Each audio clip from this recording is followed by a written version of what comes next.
Thanks for joining us today. My name is Tyler Brock. I'm a VP here at Locate. Today we're going to be talking about the upcoming holiday season.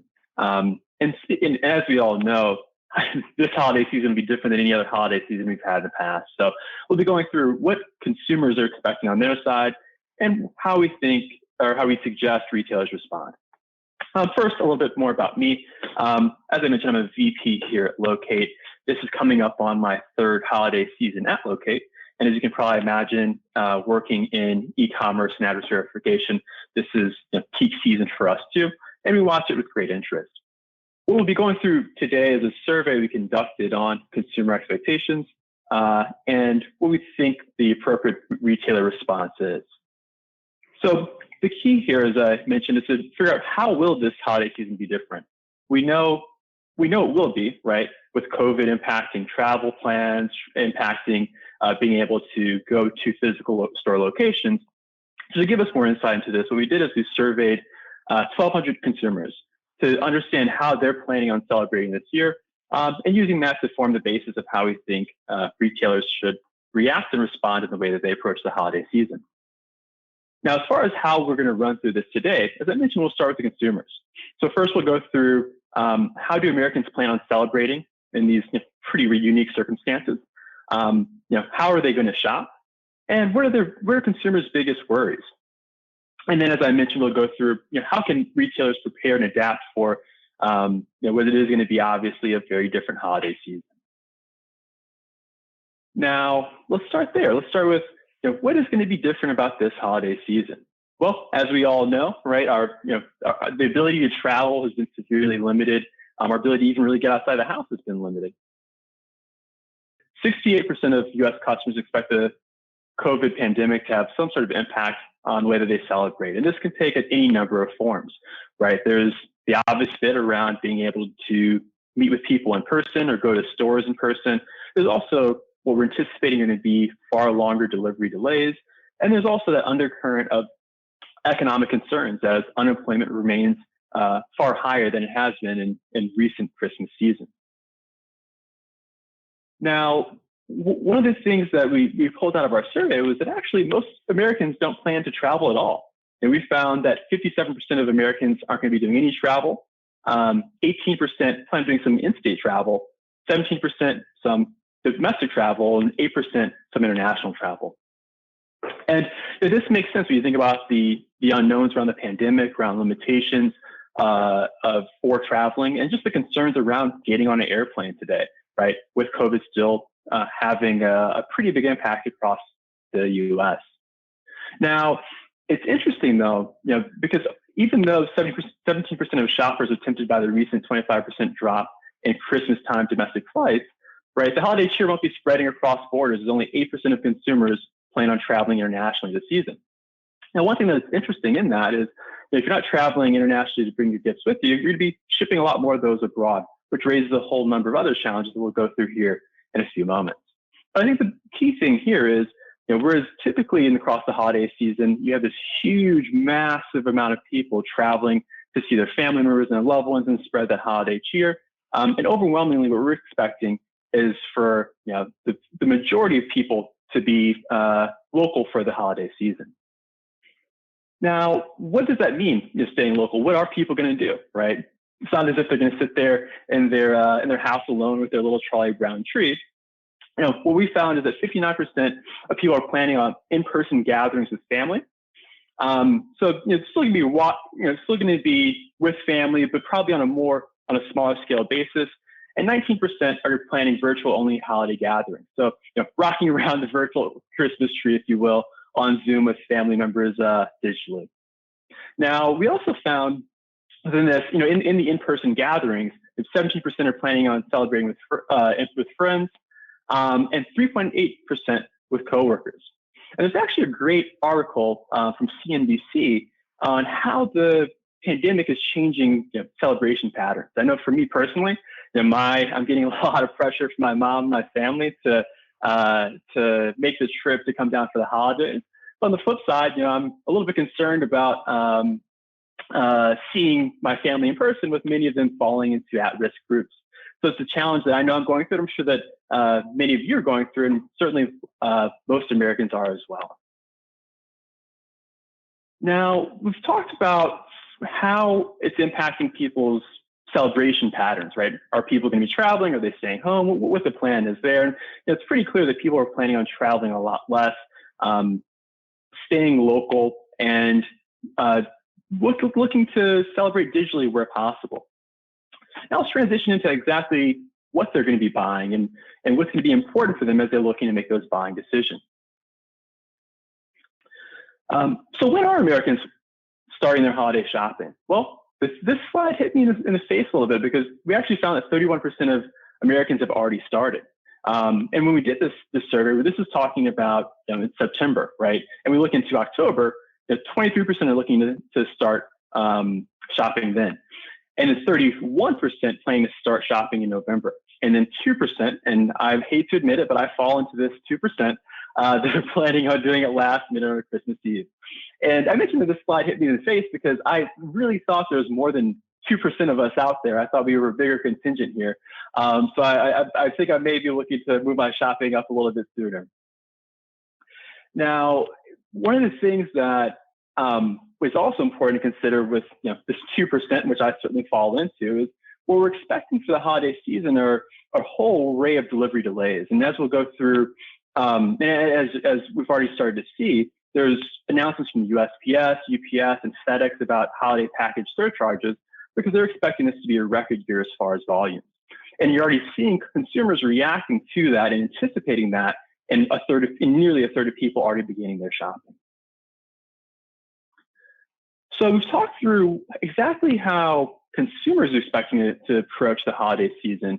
What we haven't spoken to just yet is what are retailers expecting? And in this graph, we found it was really interesting. There's kind of a fundamental mismatch here, right? As you recall before, we had there's 31% of people who'd already began their shopping in August, September, a large share in October, a large share in November. And what you're seeing here is that actually retailers are expecting more of it to happen in October and November, when in reality, a lot of it has already begun. Whether we want to realize it or not, we're already in the holiday season, which is kind of crazy to say with us just kind of coming out of the summer. Now, when we look at this a little bit more deeply, another thing that was interesting is when we look into December, retailers are expecting more shoppers to do last minute shopping than we saw from the consumer side. Now, it's still a small number, but retailers are expecting 4% to begin then when on the consumer side, only 2% were expecting to begin their search in December, and that was the 2% that I unfortunately fall into. But one of the key takeaways here is that retailers can expect order volumes to be spread over time, over several months, right? Whereas what retailers seem to be expecting is October and November being the glut of it, but in reality, it's being spread across August, September, November, which hopefully will help the shipping infrastructure that retailers rely on to get packages to people on time. Now, as Americans are shopping, right, what modes are they using to get that shopping done? Well, as we'd fully expect in a world where we can't walk into physical stores in the same way that we were in previous holidays, it shouldn't come as any surprise to us that 73% of consumers plan to shop mostly online. And age plays a really big role on who's shopping in store.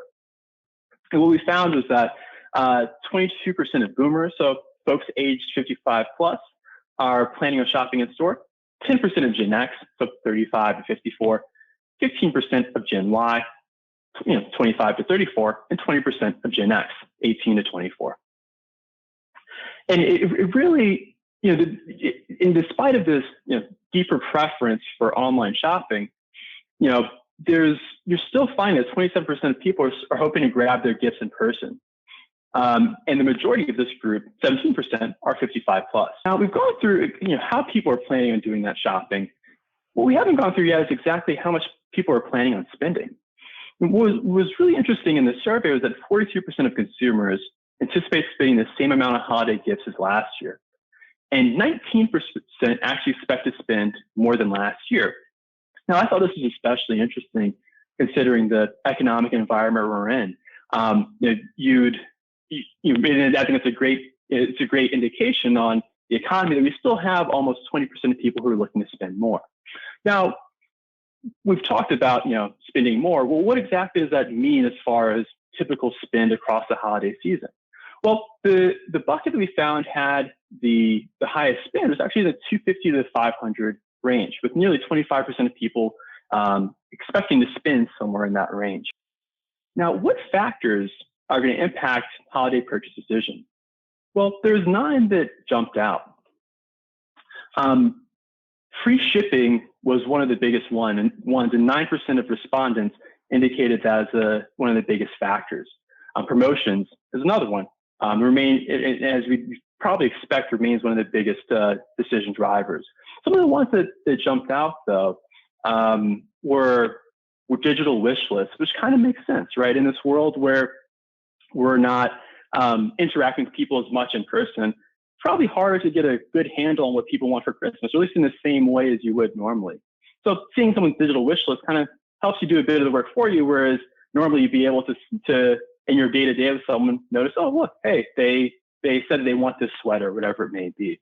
That was one that I thought was interesting. I think another one that jumped out here too is buy online, pick up in store, or BOPUS.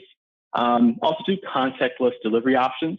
This is something that in years past was never really even a consideration.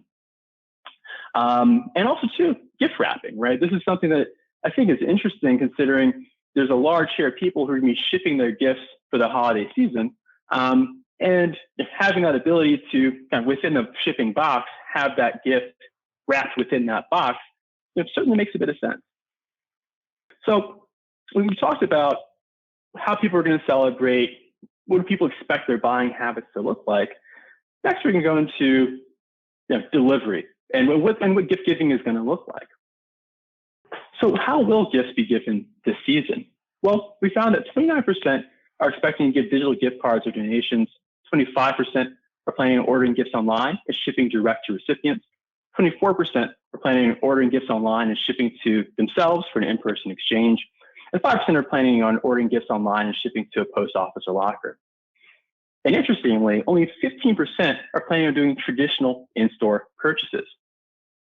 Now, it's interesting because, for many people, instead of opening wrapped presents, they'll be opening Amazon boxes this year. And that's where the bit that came in on the last slide about gift wrapping is especially interesting, where it seems people are interested in having within that box or whatever it may be, the present wrapped within it. One of the interesting things that came out of the study is that 43% of consumers are planning on sending deliveries internationally. So retailers should be prepared to support an increased number of international gift deliveries. Now, the nuances of international shipping mean that retailers need to be extra vigilant to ensure accurate on-time deliveries. A key here is being confident in your customer address data. And a few considerations there are international address formats and shipping timeframes, right? If you're looking to get a package to family in China, right, that's going to be a lot different than getting a package to a family in Cincinnati. And on that topic of delivery, right, let's dive into that a bit more.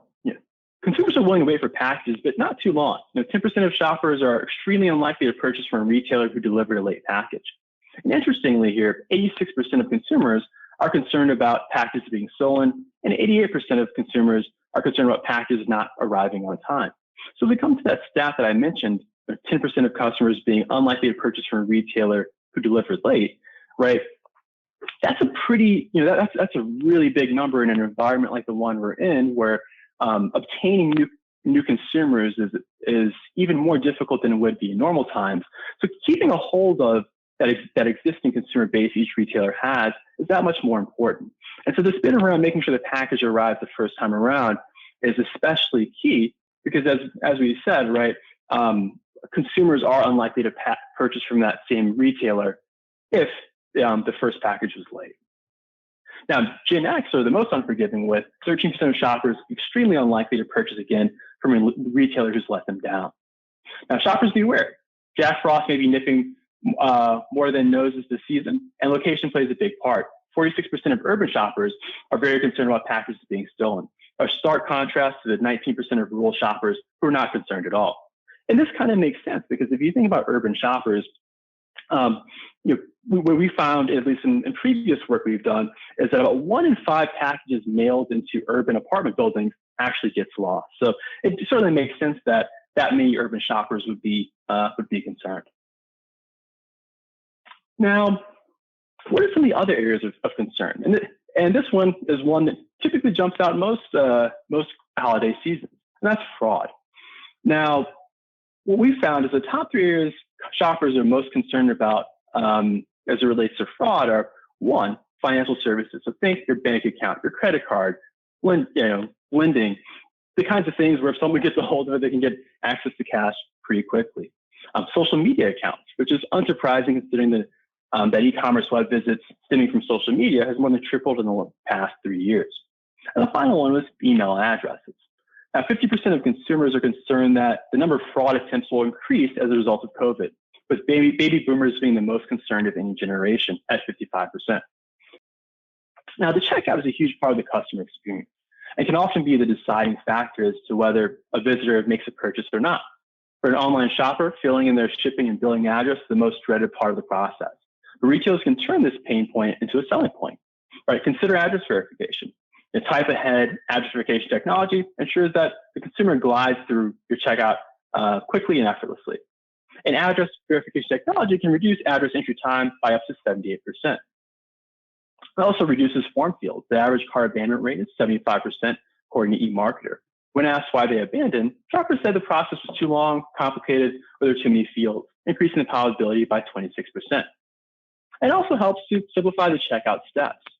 Now, one of the things you'll recall was from one of our earlier slides is that there's lots of consumers planning on shipping internationally. And this is where address verification also helps. There's over 100 plus address formats globally. And let's say, for example, a case where maybe I'm shipping a package to a family member in Germany. One of the interesting things about the addressing customs in Germany is that the street comes before the number. And for every case like that, there's literally dozens and dozens of others in different countries of really bizarre addressing customs. Now, these customs can lead to failed deliveries if you don't have address verification to help support users as they're entering in addresses and select the right ones. The interesting thing is 40% of shoppers trust retailers with address verification autocomplete more so than those without. And as a result, 22% of shoppers would make additional purchases in the future from that retailer. And 20% would register for an account. So a strong follow-through effect there.